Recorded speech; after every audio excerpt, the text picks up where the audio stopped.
Hey beautifuls, what's up?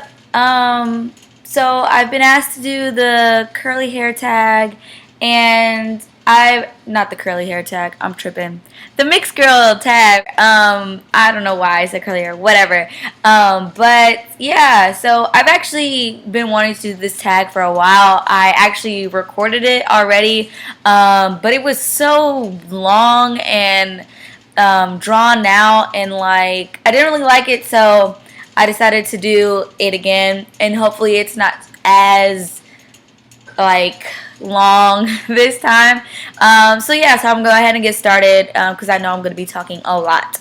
So first question is, what are you mixed with? This is of course the number one question that I get all the time, and you know, really, I'm just black and white. My mom is African American and my dad is white from Iowa. The fields and fields of corn, that is where my dad is from. What ethnicity have you often been mistaken for? Oh my gosh, I get everything. Like, I've gotten Mexican, I've gotten basically all the Hispanics out there. I've gotten probably all of it.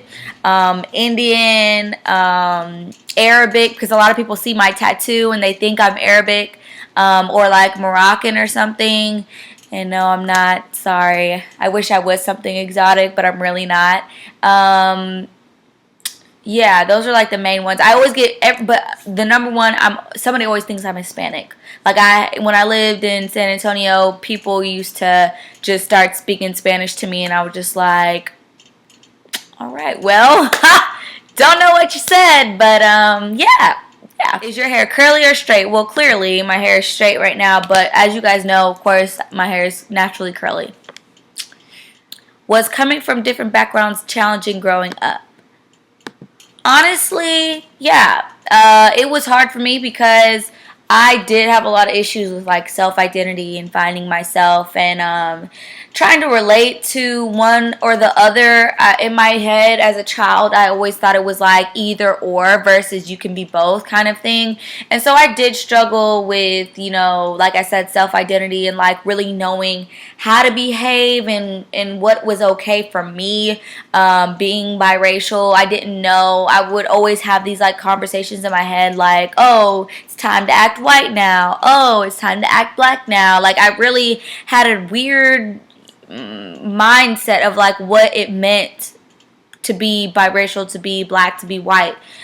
So that was rough for me growing up. I used to always make these crazy stories up in my head about how like, cause like let me give you a little background first. My dad remarried a white woman, and I have two white brothers with them.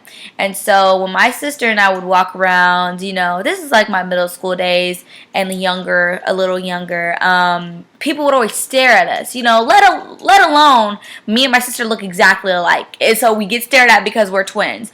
Especially back then, we looked a lot alike. And then on top of that, it's like, what are these two brown-skinned girls walking around with this white family? Like, how weird is that? And so I was just so self-conscious to the point where I didn't even want to go in public with them sometimes. And I'm ashamed that I felt that way. And I was ashamed at that time for feeling that way, because it didn't have to do with how I felt about them. They were my family, they are my family, and I love them to death. But it was just a very weird kind of dilemma that I had, complex with myself at that time. So I mean, I'm over it now. I've definitely gone through my phases of learning myself and what kind of person I am and all that kind of stuff, but I'm very secure and confident in myself now. But back then I was not at all. I was very self-conscious. I was very shy, I was very quiet, shy kind of person. And of course, that really did have to do a lot with how I felt, as how I identified myself racially. Which it shouldn't be that big of a deal, but it was a big deal to me, and I'm not going to lie about that. Which background do you embrace most? Honestly, I'm not going to lie to you. I do embrace my African American side, only because my mother is black, and so she literally raised me saying, "You are a black woman."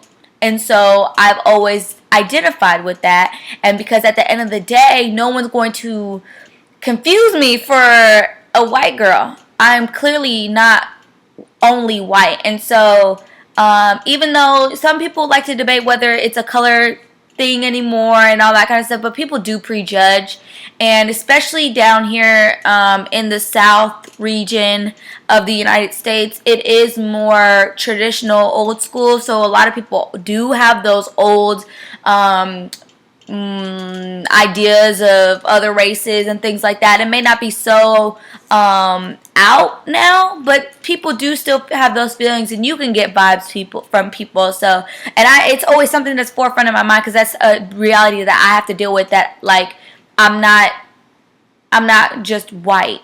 You know, I am a minority. So yeah, and I don't know. And of course I'm young. Like I'm still figuring out who I am as a person and everything. So, yeah, I do embrace, and I just relate to black culture. I admire it so much because of the struggle, because of how powerful we are as a people. Like that stuff, it intrigues me. I love it. If you can't tell by my stereotype video and things like that, I'm very passionate about that. So, yeah. Have you ever been ashamed of being multiracial? No, I never have. I've always really loved who I was. Even though, you know, on the surface level, I was kind of confused, like growing up. But I never was ashamed of being half white. I was never ashamed of that. And my father was very, very present in my life, and my stepmother, you know, very prominent. So it was never on any kind of I despise. No, never, ever, ever, ever. Do you feel that being mixed has its benefits? Of course it has its benefits. What you mean? Best of both worlds, okay? That is what everybody says. I totally agree with it, and I don't even care what anybody else says. If you disagree, hey, keep it to yourself, and you can leave a comment if you really want to, but am I gonna care? No. What makes being multiracial a beautiful thing? Ugh, I could go on and on.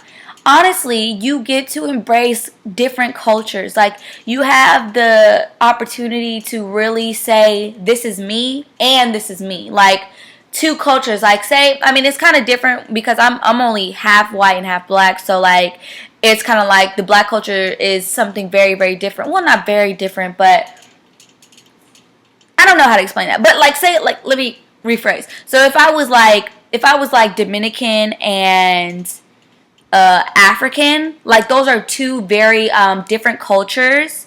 Or maybe not different, because Dominicans are like a mixture of like African and Spanish, and anyway, you know what I'm saying. So those are two different cultures that you could really like say if you're from Nigeria, and you could really embrace Nigerian culture, but if you were half Dominican, you could embrace Dominican Republic culture. So that would be like a really cool thing if you were, or you're like Italian and something else. Like, you have very different cultures that you could really embrace both, and I think that's beautiful because it makes you such more of a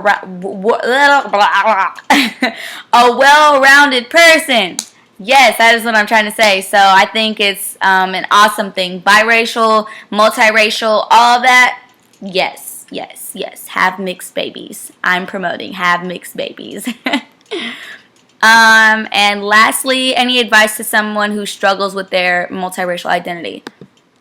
Girl, well, boy, whichever you identify with, just feel it out. Over time, you will find yourself.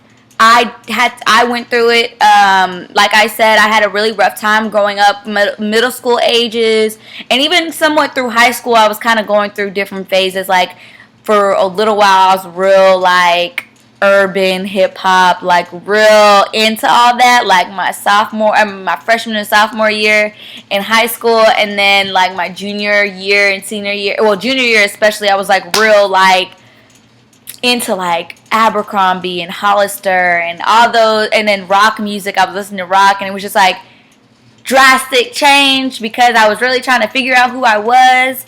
But at the end of the day, now I wouldn't be this person I am now without those experiences. Of course, I have a little mix of both of those different times in my life. Yeah, just, you know, don't neglect one or the other. I am guilty of neglecting, you know, my white side sometimes because it's just the time in my life where I'm really focused on my cultural side, which, you know, it'll pass. You know, I'll I'll progress, you know, but and I'm not perfect or anything at all. But yeah, like just embrace both, embrace all of your races that you're mixed with, and keep an open heart, open mind to different things, and you'll be good. No worries, no worries. But yeah, so that's my mixed girl tag. Hope you guys enjoyed it. Comment, subscribe, like, all that good stuff. I love y'all. I'm really getting into this whole YouTube thing. I'm feeling really close to you guys. So yeah, tell your friends to subscribe. I'll see you guys later, okay? Bye.